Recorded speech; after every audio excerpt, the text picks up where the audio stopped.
For generations, the middle-class formula was straightforward.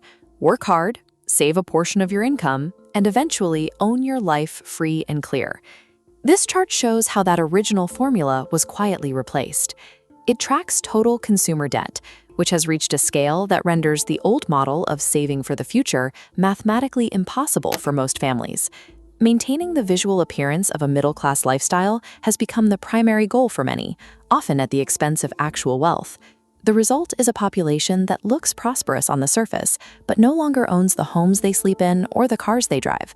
Behind the closed doors of those large houses, everyday families are relying on personal loans and credit cards to bridge the gap, resulting in heavily negative net worths. The modern American dream has shifted toward financing a lifestyle rather than owning one. By confusing borrowed money with wealth, the middle class trades future financial freedom for the temporary illusion of status today.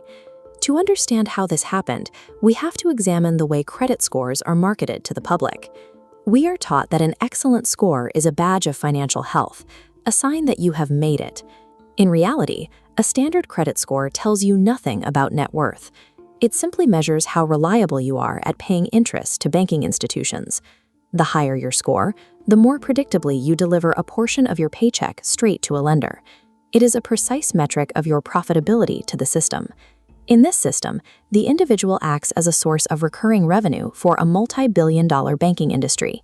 Marketing campaigns from the late 20th century successfully rebranded credit as a tool for immediate gratification, encouraging consumers to view limits as a personal ATM. The mechanism that makes this trap work is the minimum monthly payment.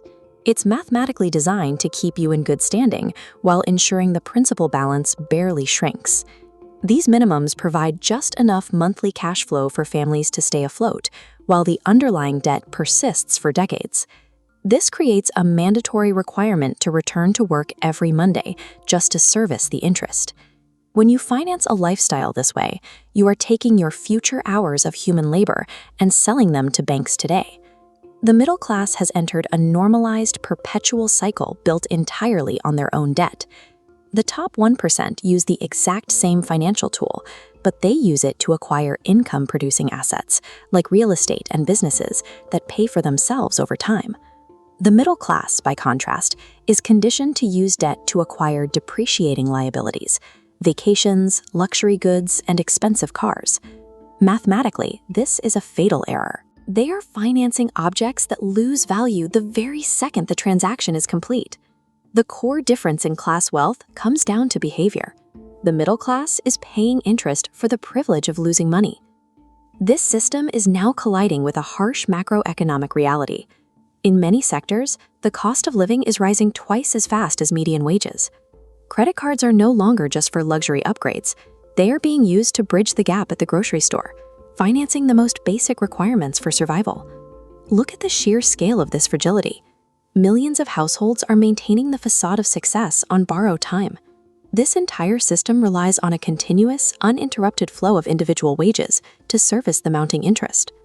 So, what happens to the economy when the cost of servicing that debt suddenly eclipses the income coming in? The middle-class debt trap is a highly optimized system of wealth extraction.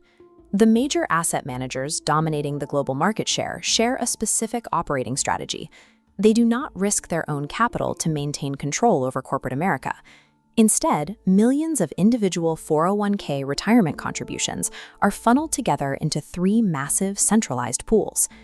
While these institutions invest the public's money, they legally strip the corporate voting power from those shares and keep it for themselves. Holding these proxy votes grants a small number of financial firms the authority to dictate global corporate policy directly from Wall Street boardrooms.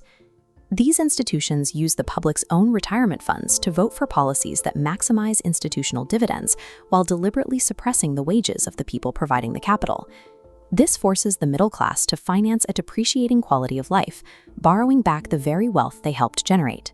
This consolidated boardroom power is a calculated strategy to eliminate any meaningful threat to profit margins. Look at the ownership data on this Bloomberg terminal. When a handful of institutions dictate policy across entire industries, authentic market competition ceases to exist. The banking class understands that if you control the boardrooms, you have absolute control over the prices consumers are forced to pay. By surrendering proxy power, the public has allowed a financial oligopoly to build a closed-loop system where they dictate both the wages earned and the prices paid for survival. The result is engineered inflation, which is often presented to the public as a natural, unavoidable economic event. Without competition to drive prices down, corporations can push coordinated price hikes across the entire North American market. This web shows how the same major asset managers own significant stakes in allegedly competing airlines, banks, and grocery chains. Because the same owners benefit regardless of which brand you choose, there is zero financial incentive for any single company to lower its prices. These entities raise prices in unison, masking systemic corporate greed as a general rise in the cost of living. This pressure is designed to squeeze the middle class until their wages are insufficient, at which point they must turn to the credit system to bridge the gap. With wages suppressed and prices engineered upward, the middle class is forced to rely on consumer debt to cover monthly survival. You have to recognize that these instruments are not a safety net. An approved bank credit limit is not available funds. It is a legally binding claim against your future time and your future physical labor. Every dollar borrowed for consumption today demands multiple dollars of your labor tomorrow to satisfy the interest. Financing a lifestyle with consumer debt is a strategy that ensures you remain a permanent, profitable fixture on the bank's balance sheet. Escaping this system requires an immediate and aggressive economic reset.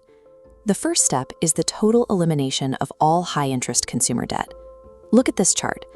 Paying off a 20% interest credit card is the highest-yielding, risk-free return you can generate in any market. Once that debt is gone, the capital that used to flow to bank interest can be redirected toward your own balance sheet. Your strategy must shift from financing depreciating liabilities to acquiring fractional hard assets, digital property, and cash-flowing investments. You have to stop playing the game as a consumer and start playing it exclusively as an investor. The global economy is separating into two distinct, uncompromising classes. There are those who earn interest and those who are forced to pay it. You must choose which side of this mathematical divide you will stand on. You can choose to surrender your future to the credit line, or you can begin building actual equity. For more economic analysis, like the video and subscribe to Capital Casualty.